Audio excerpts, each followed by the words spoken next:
Hello, everyone. I'm Brian Carrington, and you're listening to Call Talk for December 19th, 2012. Today is a special highlight edition of our recent Call Center Campus event in Las Vegas, Nevada, where you'll get to hear some of the best practices that came out of a brainstorming session involving contact center managers from around the world. I would also like to remind you that all of our Call Talk shows are archived and available to listen to any time of the day at BenchmarkPortal.com. So let's kick it off, and let me introduce the host of today's show, Bruce Belfiore and Dee Buell.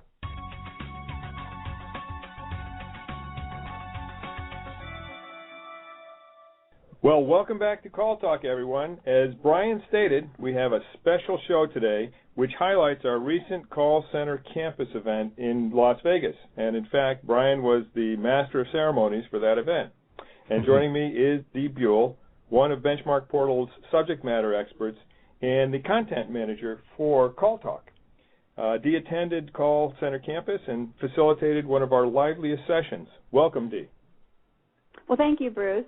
I really enjoyed this year's Call Center Symposium, and on the last day, as you stated, I facilitated our 20 Ideas in 20-minute session, where all the attendees had the opportunity to share their own insights on how to provide excellent customer service. We're going to be sharing some of those ideas on the show today. Well, this year's Call Center Symposium was really excellent. We had great participation throughout the two-a-day event, and I had the opportunity to interview a couple of our presenters. Russ Rossi from NYLife, AARP, and Steve Ellis from IMED. Both contact center leaders provided some great insights into their company's strategy to improve customer experiences. And we'll share these interviews on the show today as well with our listeners. So let's get started with a few of the highlights discussed during your session, Dee. And I might mention to our listeners that the 20 Ideas in 20 Minutes session is a fun, fast-paced session that breaks the mold of the usual event presentations.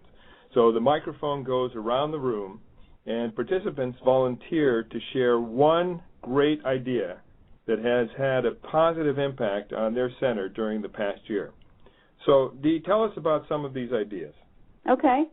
Well, Bruce, one that really touched me was the customer effort. And I know the last several years I've been hearing this, but this came up in the session. As companies continue to focus on improving customer satisfaction, we're hearing more and more about the customer effort initiatives. Companies are stepping back and they're asking themselves, what does it take for my customer to get resolution to their inquiry? Yeah, I remember, Dee, when customer effort primarily focused on the IVR and getting to a live agent. With natural language technology, it's making the IVR easier to navigate, and now we see the focus turning toward process improvement. So customer effort has taken on a whole different perspective because it can play a major role, really, in customer satisfaction and loyalty. One useful idea that came out of this discussion, I remember, was the use of process mapping. And, study those calls that frustrate your customer. Map them end to end. Look at that customer experience from beginning to end to identify what they go through to get their issue resolved. And you can identify process improvements that reduce the customer's effort, but this can also reduce your call volume. And I call it phone flow forensics. Of course, I like alliteration, but anyway, if you do this phone flow forensics, you can really learn a lot, and it's a win-win exercise. You understand more about what the customer goes through, and you feel a great sense of accomplishment when you make improvements that matter. What else, Dee, do we have? Okay. Agent satisfaction came up several different ways, and statistics tell us that there's a direct correlation between agent satisfaction and customer satisfaction. Creating an environment that supports your agents continues to be so important in the call centers, and providing agents with the right training and the tools to do their job, and supporting them with strong, well-trained supervisors and coaches, and being flexible when they need to balance their work life and their family life. All these are very, very important. turning, though, to your supervisors and training them to be agent advocates is very, very important. They can be great coaches, and they make a big difference in the centers today. Most centers need to turn to the outside to get this kind of training for their folks, but it's very worth it in terms of getting good return on their investment. Not only do the agents get great coaching then, but your supervisors really feel valued. So I think it was really good to hear that coming from our audience. Yeah, strong leaders recognize the value of keeping their agents involved in the business, and how they can feel the engagement. They're beginning to really measure this agent engagement as a key performance measure. And speaking of agent engagement, Steve Ellis from IMED, which is a high-performance center of excellence, shared their 5-step approach that leverages the voice of the customer and agent performance to really improve the customer's experience. So, Brian, can we listen to my interview with Steve? Let's do it right now.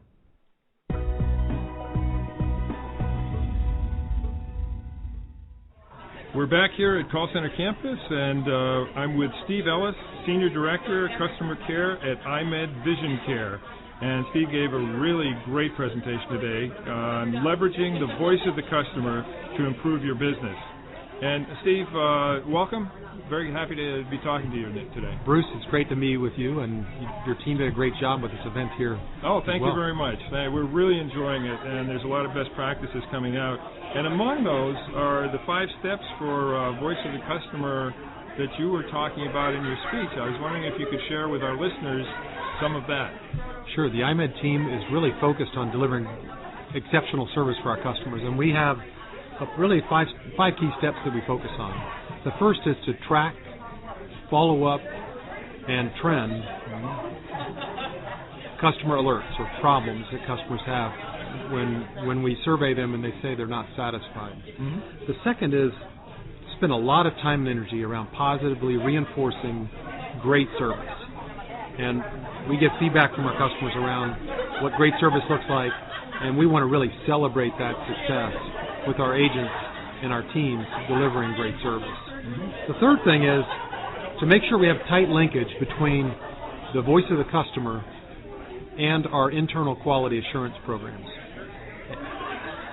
The fourth thing is to segment our agent performance, so we understand the agents that are really providing exceptional service, and then we look at the rest of the stratosphere of agent performance as well. Mm-hmm. And the last and maybe the most important thing is to really take action on the insights to drive process improvements that will create a better customer experience. Okay.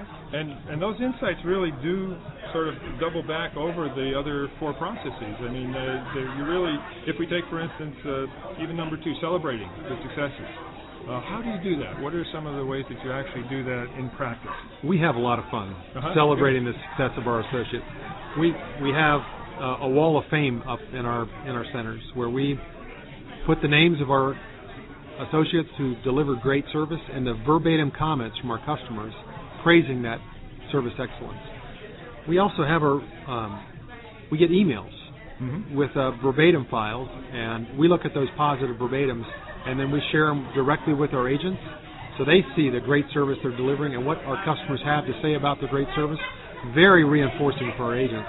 And then we allow our agents to actually recognize each other in our monthly meetings and actually reading again the voice of the customer, how they're praising the great service that we're delivering. And again, it's very reinforcing for us. That's great. Those are all great ways to bring right home to the agent how they're doing well. There's nothing like a celebration that hits home, right? I mean, we've all been to those celebrations which celebrates everyone and some collective success. Those are good. Those are necessary. But something that also is targeted at a specific action or a specific performance, that's really very powerful for the individual agent. So that's great. Yeah. And what about, for instance, number 4, the segmenting agent performance? So we stratify our performance. We put our agents in 4 different quartiles, and we take a look at the agents who are at the top of the performance curve, and we try to learn as much as we can about them. Those are the agents that are really leading by example, leading by doing. They become our mentors, and they really help inspire the rest of our team to deliver great service. We understand the behaviors that they exhibit that translates into great service that our customers recognize as great service. And then we look to try to replicate that in our training, in our reinforcement, and side-by-sides with our other agents too. And then we can drive performance and agents that need more help by using those agents as examples of what does great service look like.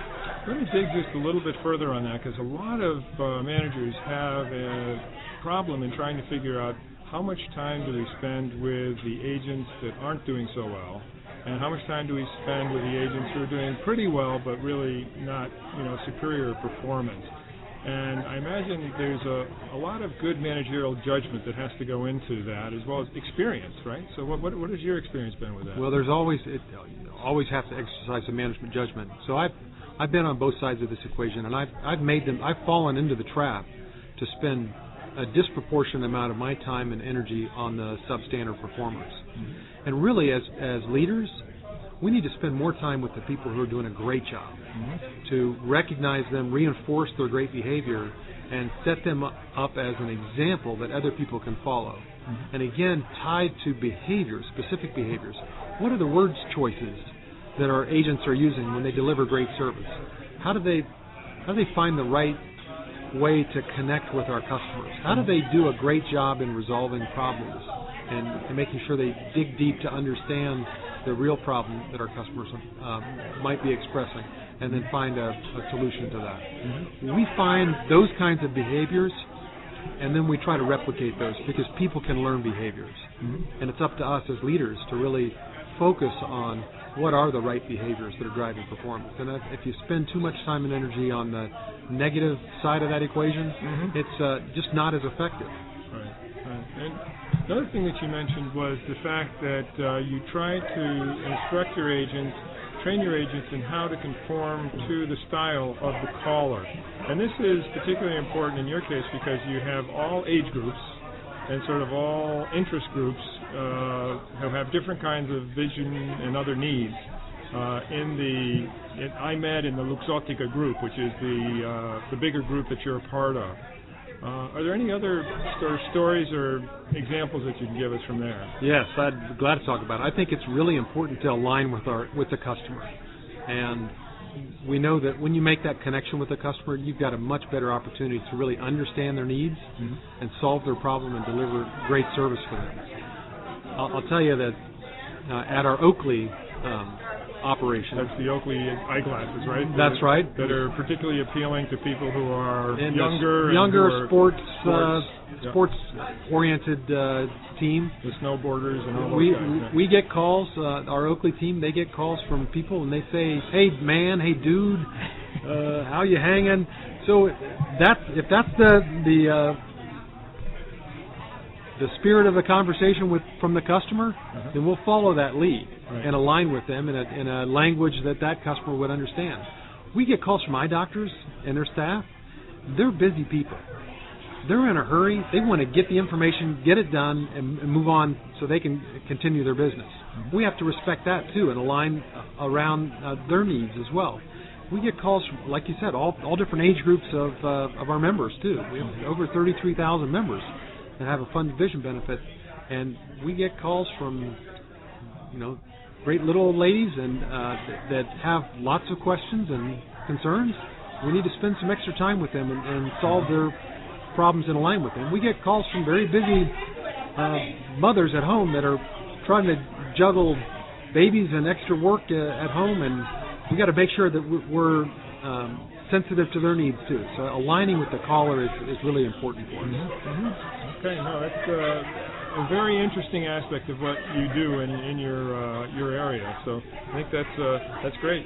Are there any other areas, for instance, taking action on the insights that you have? Your number 5 point. Is there an example that you could give us there? Sure, there's lots of examples. When we're looking at delivering an exceptional customer experience, we have to look end to end at our processes. And there are a lot of things that we do control within the customer care world. There are the words that we use and how we choose to talk with our customers and how we choose to act on the feedback from our customers. So how we execute a call or a contact with a customer, very important. But equally important are looking at upstream process changes and improvements. So if a customer, for example, sends in a claim and it's missing some information on it, if we can help the customer by solving that problem more quickly and updating the claim as a corrected claim to process that for them without sending it back to them, customer's a lot happier, we're a lot happier, we only touch it once, and it creates a better experience for the customer. Listening to your representatives, too, is probably the single easiest thing that we can do as leaders in the call center space. Our reps, they're the salt of the earth folks. They're the ones who are talking to our customers every day. They know the challenges that we're having, and they know how to improve our business. So again, I'll give you a simple example. We had a representative who said, why do we send denied claim forms back to our customers because the customer filled out the wrong form? Why don't we send them the right form too? Great idea. So now we're doing that, and that's one example of scores of them. But talking to your frontline associates who are talking to your customers every day, getting their best ideas will help you really drive improvements in the customer's experience. So really, the voice of the customer sometimes comes through the agent loud and clear, and is the best way to capture that voice of the customer. Absolutely. You get a focus group of agents together on a specific topic around the customer experience. They'll come up with a lot of really good ideas about how to improve the business, and the challenge will be in trying to prioritize those items and then going and implementing the most important ones first. Okay. Listen, great insights. I really appreciate you taking the time to talk to us, Steve, and being here at Call Center Campus. And, hey, dude, have a great rest of the day. Bruce, nice hanging with you. Okay. Bye-bye.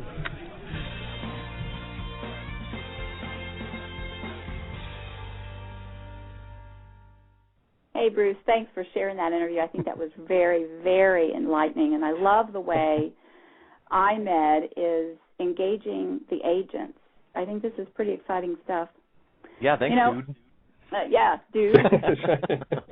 Hey, aloha, Ace. That was pretty ag, right? Yeah. And I think you can tell from the background noise that we definitely practice what we preach. Call Center Campus was full of fun and celebration, along with a lot of sharing of best practices. So, there was a lot of good input that we got from that. So, Dee, tell me more. Okay. Well, there was another hot topic that came up from several people, and that was how to manage multiple changes in the contact center. You know, in any given year, a contact center could experience changes in processes. Maybe they're going to introduce new technology, or sometimes even their performance goals have to change based on what their clients are asking for. And, Bruce, you actually referred to this as the emotional roller coaster that often accompanies these changes, and you called it the Valley of Tears phenomenon. You know, change can certainly cause excitement, and sometimes that's a positive thing, and sometimes it's not so positive. So having a well-thought-out change management process that includes agent input, you know, conditioning expectations, and always lots of communication and training throughout the process can avoid unnecessary anxiety for all those agents.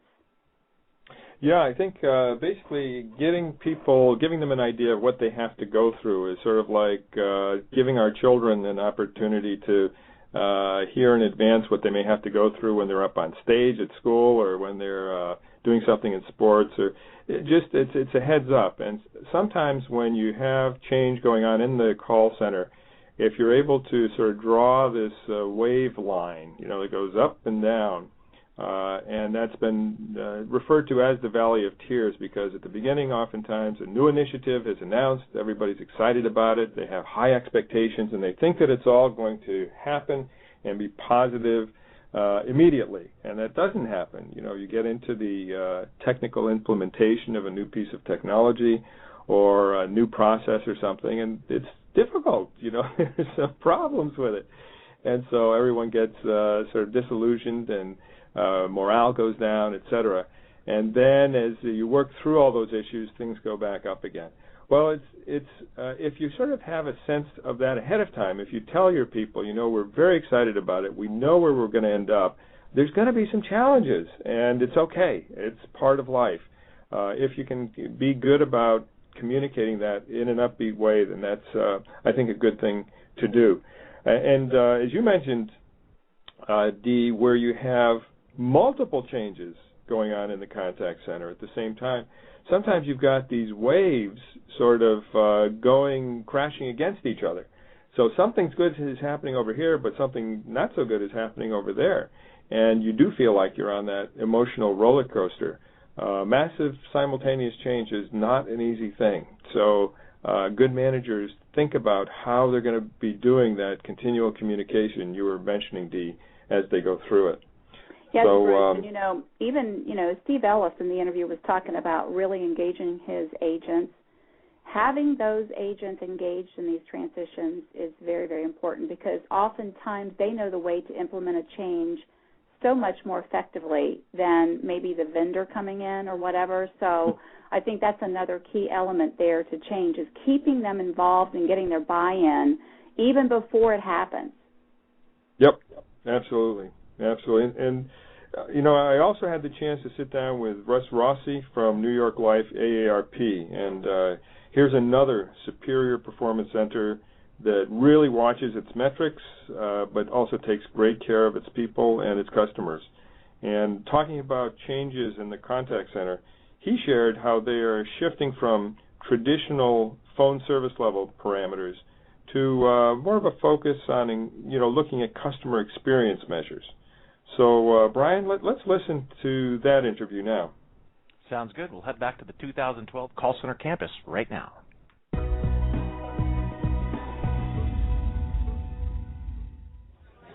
Hello, everyone. We're here at Call Center campus in Las Vegas, Nevada, and you can hear there's quite a bit of activity in the background, but I'm really honored today to be able to talk with Russ Rossi, Assistant Vice President for Customer Experience and Strategic Planning at NYLife AARP, located in Tampa, Florida.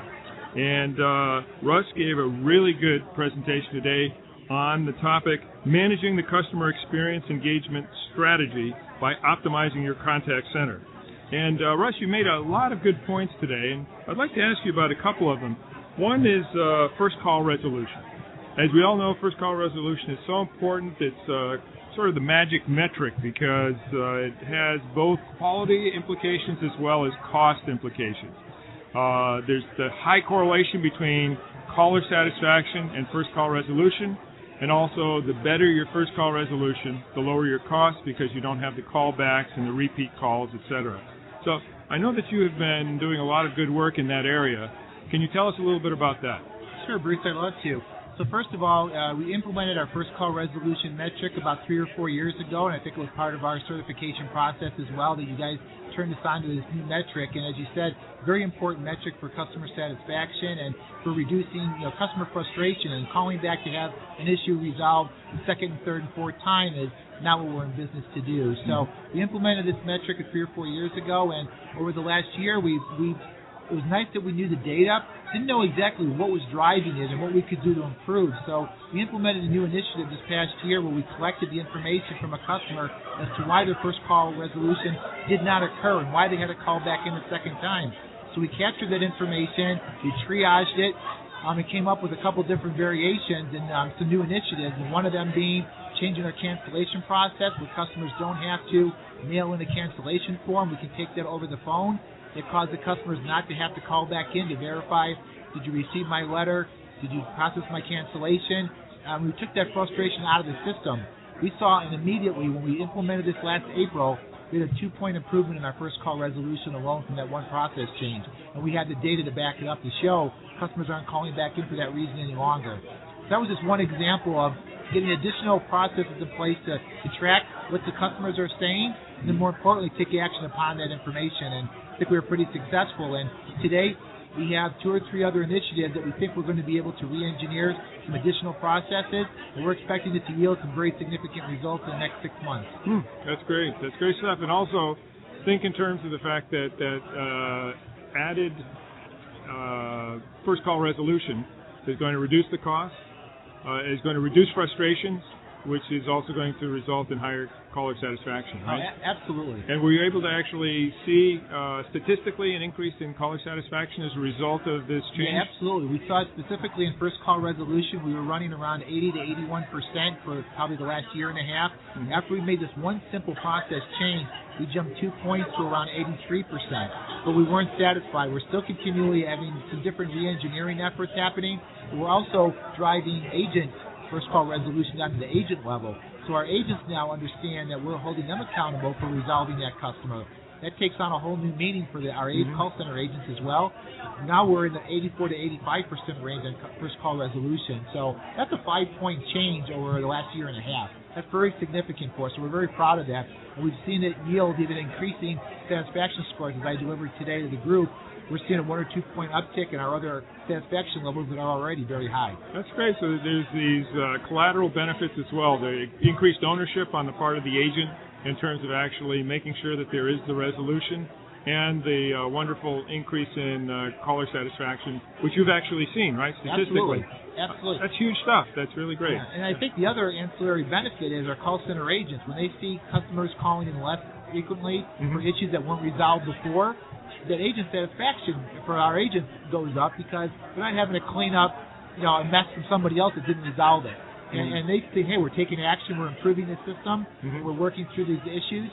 So our call center agents see the increase, and they're impacted. I think sometimes that gets hidden in all that. Right, and actually it adds to the credibility of the management group too, right? Because you actually recognized the problem, analyzed it, found a solution, implemented the solution, and it made their life better, the customer's life better. Everything's better. And when an agent's life is easier, what happens? It translates to our customers, right? So it's self-fulfilling. The happy agent, happy customer phenomenon. Yeah, that's great. Wonderful, wonderful work there. And I know that you're also doing work on outbound. Yes. Can you tell us something about your outbound initiatives? Sure. This past year, we've really increased our outbound activity, and we've looked at a couple different programs that have been very successful for us. One is when our customers have sent in an application for a new policy for life insurance. They have two options. They can either increase or attach their check to that application, or they can say, bill me later. What we find is going to be some percentage of your customer base that sends in an application but just doesn't attach a check, and they say, bill me later. They never get around to sending you into the payment. So we have a program now where we actively call back these customers and ask if there's anything we can do to help. Sometimes it's just they simply forgot, they misplaced the invoice, and they were very thankful that we called them. So we're saving customers from that perspective. We also have another program that we implemented this past year for customers that have been customers for us for a long period of time, maybe 2, 3, 4, 5 years, but all of a sudden have not made a recent payment or two, which could put their policy into a lapsed state. So now we have this proactive outbound calling to remind them, hey, Bruce, did you know that your policy, you haven't paid it in the last 60 days, and we need to keep it enforced. Many times the customers are like, oh my gosh, thank you for calling. I completely forgot. I moved. I didn't get the bills didn't come in. Right. So we've seen a very positive response from our members. And sometimes you worry about outbound calls and how our members might perceive that. Sure. It's been wildly successful. They feel it's a great outreach program for us. It's very successful. And right now we're accounting for just for the outbound retention and new business acquisition. It'll probably drop $2 million at the bottom line on revenue for us for the first year. So we're obviously looking for ways to expand our outbound team and our outbound campaign programs. That's fabulous. That's great. And you've done so much good work to date, but how about the future? What are your thoughts about the future? Yeah, good question. Right now, we work very closely with our AARP client, and we have a variety of metrics that we're held accountable to in our service level agreement. But we both jointly agree that we want to put more focus on the consumer experience and maybe less on traditional phone metrics of abandon rates and average speed to answer. So right now we're looking at implementing some after-call survey results, looking at agent satisfaction and program stat, likelihood to recommend, and first call resolution, and putting a little bit more teeth in our agreement together and look more at that member experience and less on the traditional phone metrics. So we obviously, as I told the group today, we're trying to align ourselves with the benchmarking organization to help us with that and say what are the right targets. And we've chosen BenchmarkPortal, and you guys have been a great partner for 10 years with us. And we've now introduced you guys to AARP, and AARP feels the same way with you all. So we're looking to have a great joint partnership to figure out and craft what this looks like over the years and how we can continually update the benchmarking on a year-over-year basis to make sure we have the right targets in place for member satisfaction, and we're looking at the right behaviors that drive performance. Okay, great. Well, thank you very much for that. We really appreciate the great work that you guys do, and you've been a great partner to work with. So we feel the same, Bruce. Thank you very much. It's been a great event out here today. Yeah. I loved it. People are really having a very good time, and there's just been a lot of sharing. I mean, I like to talk about this as being like a big classroom, a big laboratory, and a big living room, and with everybody sharing best practices, and that's what it's been. So thank you very much for being part of it. I appreciate it. Thanks for having me.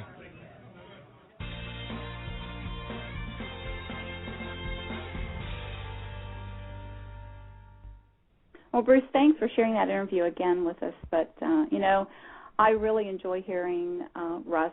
I remember talking to him in the past. But I really enjoy the fact that they look at the philosophy that BenchmarkPortal has around having a balance between efficiency and effectiveness, and they really apply it to their business practices. And so I always enjoy hearing how that works for them. But, we have a few other things that came up, a lot of other best practices, so I'm going to kind of go through them and share those as well. Call monitoring came up, and call monitoring should really be a coaching tool. We don't want it to break the spirit of feedback. You should be able to share positive reinforcement as well as ways to improve behavior. And yes. Go ahead. Yeah, no, absolutely. I think that these are extremely important that they be focused on, because oftentimes they're sort of pushed by the wayside by managers. But please go on, Dee. Yeah. Well, and then when you we talked a little bit earlier about training supervisors. Oftentimes they get very little training. And I know when I go on site and start speaking with the management team and the supervisors, the training that they get around coaching for success is pretty limited. And as you had stated earlier, they may have to go outside to get some of this training, but it will definitely pay off in the long run. Mm-hmm. Yeah, really we see over and over that the supervisors are the point of success or failure of so many contact centers. And people leave their jobs because they don't like their supervisors, or they have a bad relationship with their supervisors, or they feel that their supervisors aren't developing them properly. On the other hand, they stay when the supervisor is great and they feel like they've been made part of a family that wants to develop them. And the phrase that you used before, the agent advocate, that is something that again and again in the sharing that went on at Call Center Campus, I think came through, that where that works, it works really, really well. Yes, it does. And while we're talking about supervisor, another topic that came up during this discussion was how so oftentimes we overload supervisors with projects and administrative tasks. It really is a best practice to centralize those tasks and give that to an admin person. Supervisors really need to be with their teams. Mm-hmm. Mm-hmm. Yep, absolutely agree. And how about customer feedback? We had some good discussion on that as well. We did. And, having the proper root cause analysis around that feedback can really provide insight, not only to the call center itself, but to other departments. That came out very loud and clear. Yeah, And absolutely. go ahead. No, I was just saying that the sort of the radial organization that we talk about, trying to make sure that the communication is not only good within the center, but also with other parts of the organization, can really be a great success factor for your center. Mhm. Mhm. And one of the things too that came out was recognizing success. Looking for opportunities to celebrate success. I don't think many call centers actually look for them, but when you do, the agents absolutely feel recognized, they feel appreciated, and they really are the key to any call center's success in their business. Mm-hmm. Yep. In other words, not just taking the point of view that, well, they're being paid, so of course they're supposed to do that. That may be true, but the fact is you'll get more of that success from people going forward if you celebrate it when they do things well. So, just keeping that in mind. And how about process review, Dee? One thing that I recall is keep it simple, keep it current, and make sure it's accessible. And when we're saying this, we're talking about knowledge management. We're talking about reviewing the processes that your agents are required to follow. Don't let it be so procedure-oriented that it's hard to translate that when they're on a phone call. And make sure it's always current, and it should be on their desktop if at all possible. Keep it accessible so that they feel that they have the tools to support the calls that are coming in. Absolutely. Very important points. And I'm cognizant of the fact that we are pretty much out of time at this point, but it's been a very good a conversation. Are there a couple more points that you'd like to make that came from the call center campus, 20 ideas in 20 minutes? Well, I think right now we all know there's a lot of focus on call center channels. We are seeing a lot more of social media. And technology is always top of mind when we get into these discussions. So there was discussion around all of those as well. Okay, very good. Well, Dee, thank you for sharing these thoughts with our listeners. And we'd really also like to thank all of the attendees at our call center campus because they really added so much to it. And the 2012 Call Center Campus and Symposium was really our best yet. And I hope our listeners will plan to be with us in the fall of 2013 to experience firsthand the best practice sharing and networking that makes these events such a success. It really is a great opportunity, so I encourage you to put something in your budget now so that you can be with us in the fall of 2013. And please contact us if you have any questions on this, and watch the Benchmark Portal newsletter for updates as we get more and more details. And if you're not part of our community, please go to our website and sign up, and you'll be able to get these newsletters and a lot of other great information. So with that, thank you very much, Dee, and I'd like to turn things back to Brian.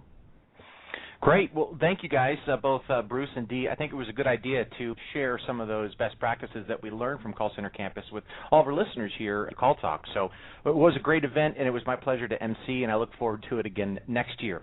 But want to remind all of our listeners here that we're going to come back strong in 2013 with a special guest, Susan McDonald Osborne, where we'll explore the differences between traditional knowledge management and leading-edge performance support management. This is going to be a really interesting topic, lots of great material from a true expert who has helped to pioneer this field. So make sure that you join us for that show, which will be on January 16th, 2013. So, with that being said, don't forget to sign up for a free reality check benchmark report to see how your call center compares to others in the industry. And, of course, from all of us here at Benchmark Portal, keep those headsets steady and your fingers ready. This is Brian Carrington wishing you the best for this holiday season. Signing out. Have a great day.